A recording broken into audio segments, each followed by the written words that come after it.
جب بھی کسی خاتون کو طلاق دی جائے یا اس کے شوہر کا انتقال ہو جائے تو شریعت اس پہ عدت کو لازم کرا دیتی ہے۔ شرط یہ ہے کہ وہ جو خاتون ہے مسلمان ہونی چاہیے۔ عدت کی قرآن مجید فرقان حمید میں کل 5 اقسام آئی ہیں عورتوں کی طرف نسبت کرتے ہوئے، 2 سورہ بقرہ میں، 1 سورہ الاحزاب میں ہے، اور 2 جو ہیں وہ سورہ الطلاق میں ہیں۔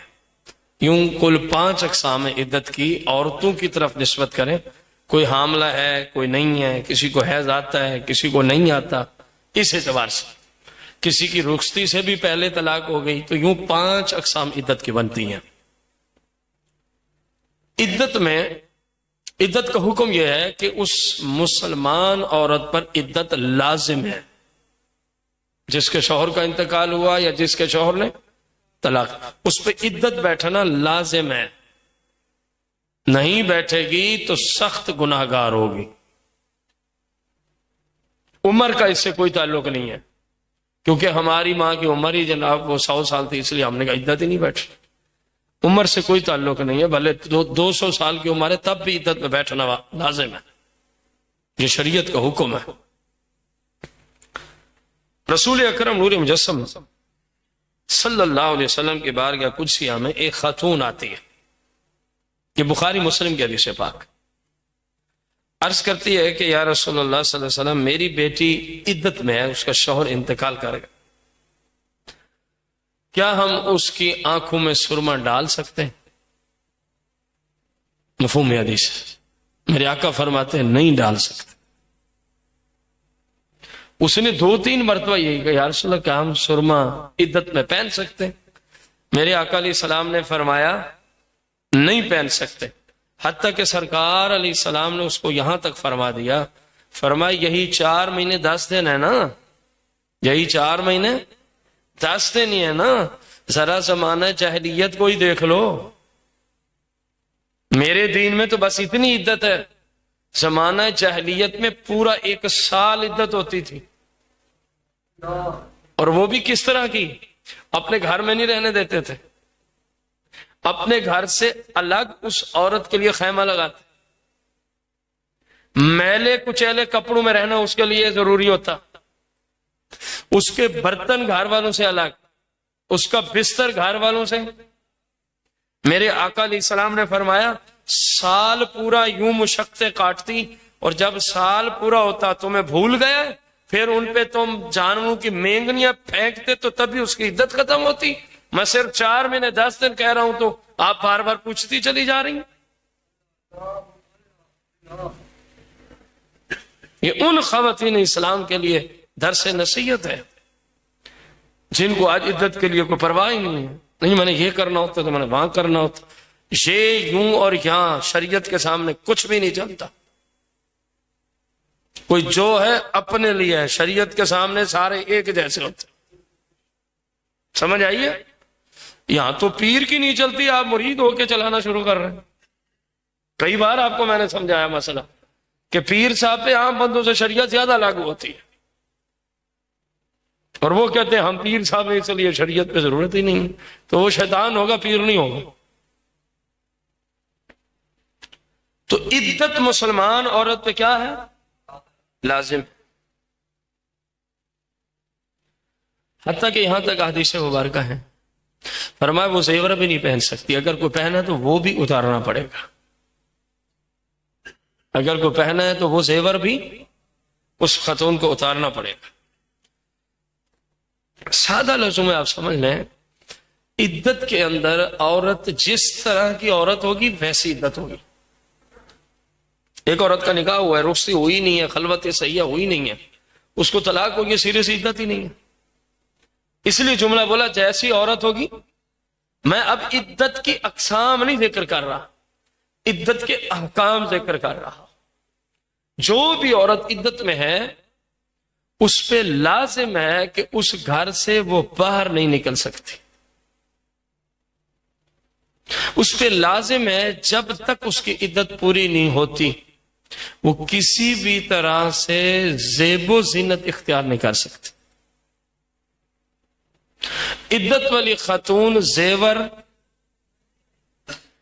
پہلے سے پہنا ہے، طلاق ہو گئی ہے یا شوہر کا انتقال ہو گیا تو اس کو اتارنے کا حکم ہے، کیونکہ زیور پہنا جاتا ہے زیب و، اور اس کے لیے زیب و زینت حرام ہے جب تک عدت میں. جب تک کوئی ایسا بھڑکیلے کلر کا لباس نیا عدت میں نہیں استعمال کر سکتی جس کو عرف عام میں زیب و زینت سمجھا جاتا ہو. عرف عام میں کیا سمجھا جاتا؟ توجہ، سر میں تیل نہیں لگا سکتے زیب و زینت کے حوالے سے. ہاں ایک خاتون ہے جو آتی ہے تیل کی، نہیں لگائے گی تو سر میں کیا شروع ہو جائے گا؟ درد ہوگا، خارش ہوگی. اب وہ علاج کے لیے لگا سکتی. نیت کیا ہوگی؟ تاکہ میرا یہ مسئلہ حل ہو جائے. کنگھی نہیں کر سکتی عورت عدت میں. آدھی ہے اگر کنگھی کرنے کی نہیں کرے گی تو سر میں خارش وغیرہ. تو پھر کنگھی کے ہوتے ہیں دو حصے، ایک طرف باریک دندان ہے، ایک طرف اب موٹوں سے کرے گی وہ بھی اس لیے کہ مجھے خارش نہ ہو، کیونکہ باریک تو ہوتے ہیں زیب و زینت کے لیے. سرما نہیں پہن سکتی عدت میں. سرمے کی پھر دو قسمیں ہیں، سیاہ بھی ہوتا ہے سفید بھی ہوتا ہے. سیاہ بھی ہوتا ہے سفید بھی ہوتا ہے.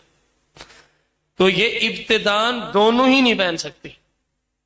ہاں اگر آدھی ہے اور آنکھوں میں خارش، آنکھیں خراب ہو جائیں گی، سرما نہیں ڈالے گی، تو ابتدان سفید سرمے کا حکم دیں گے علاج کے لیے. اگر اس سے مسئلہ حل نہ ہو تو اب آنکھوں کے علاج کے لیے سیاہ سرما بطور دوائی استعمال کرنے کی اجازت. بات سمجھ آ رہی ہے میرے بزرگوں کو، بھائیوں کو؟ اور یہ یاد رہے عدت والی عورت اپنے ہاتھ پاؤں پہ مہندی بھی نہیں لگا سکتی، کیونکہ یہ زیب و زینت میں آتا ہے. کیونکہ یہ زیب و زینت میں آتا ہے. اور اسلام میں اس کی عدت میں گنجائش، عدت کے حوالے سے اہم ترین مسئلہ. عدت میں آپ اس بچی کی منگنی بھی نہیں کر سکتے.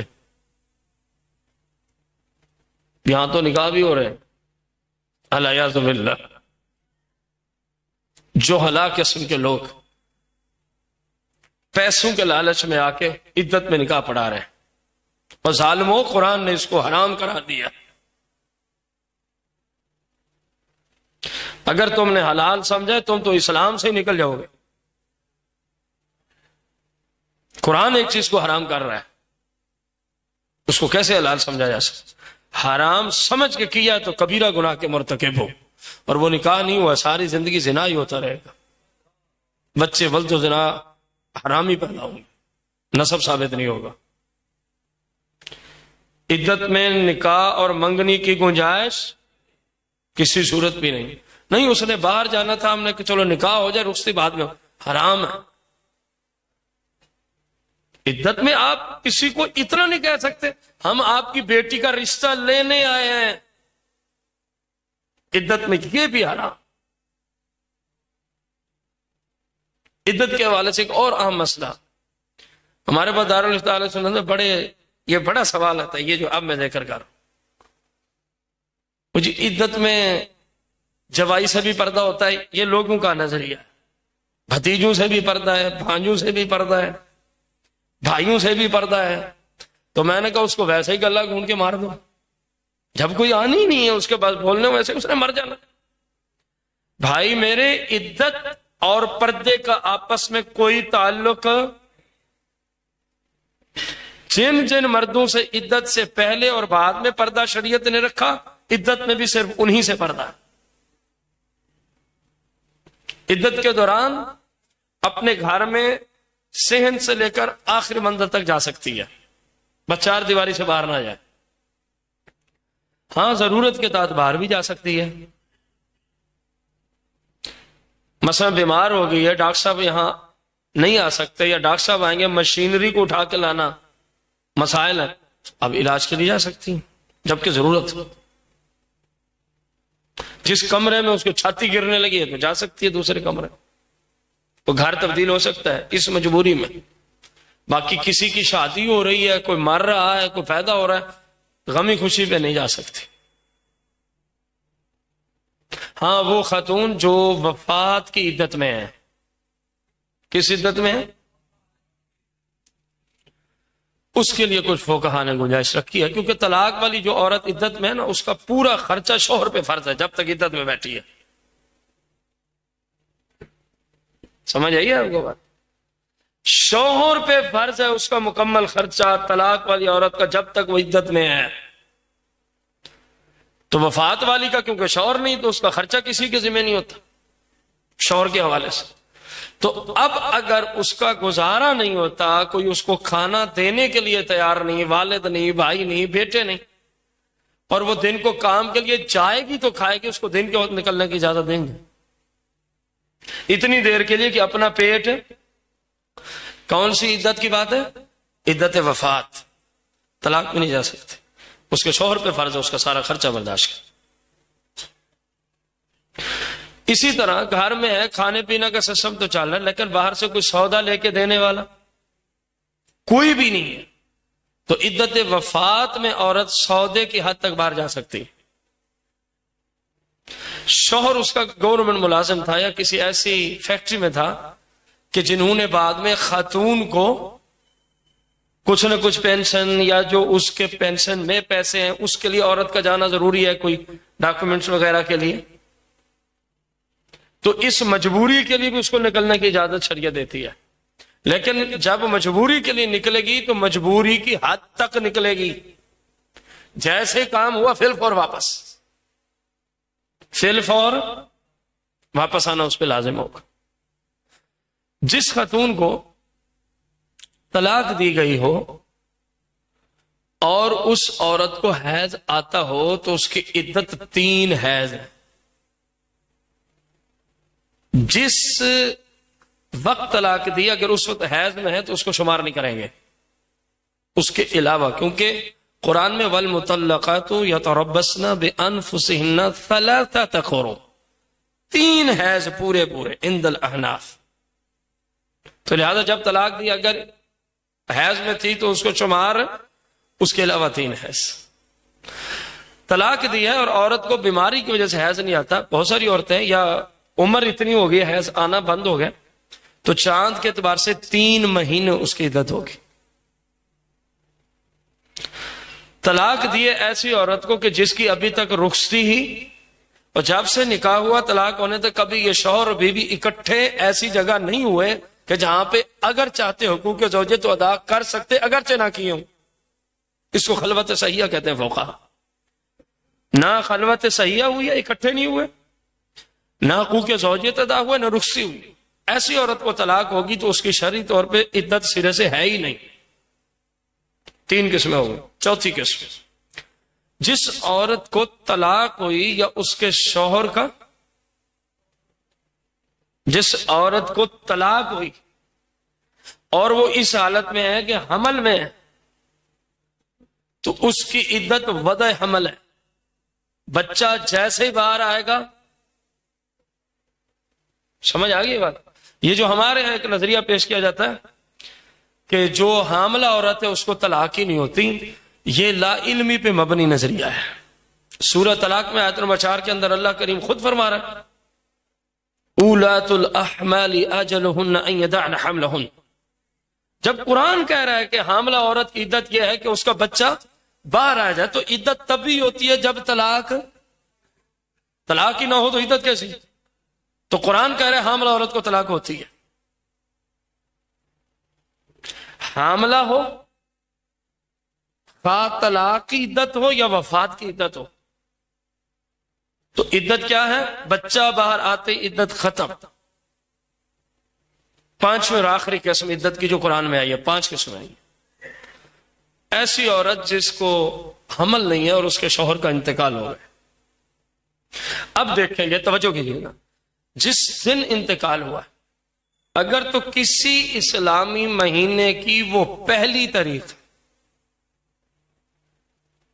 اگر تو کسی اسلامی مہینے کی وہ، تو پھر اسلامی مہینے 4 مہینے 10 دن شمار کرنا کافی ہے۔ اور اگر وہ پہلی تاریخ کو نہیں مرا بلکہ آگے کسی بھی تاریخ کو مرا آگے، اب 4 مہینے 10 دن نہیں شمار کرنے، اب 130 دن پورے کرنے، جہاں سے چاہیں پورے کریں۔ یہ فرق سمجھ آیا آپ کو؟ کسی بھی اسلامی مہینے کی پہلی تاریخ کو شوہر کا انتقال ہوا تو اب ہم 4 مہینے، مثلا محرم کی پہلی کو انتقال ہوا، محرم، صفر، ربیع الاول، ربیع ثانی، 4 مہینے، 29 کے ہو رہے ہیں، 30 کے کوئی سروکار نہیں، آگے 10 دن، عدت ختم۔ اور اگر یکم اسلامی مہینے کی نہیں جب وہ وفات پاتا ہے تو اب 4 مہینے 10 دن نہیں، اب 130 دن ہی پورے کرنے، اب 130 دن ہی پورے کرنے۔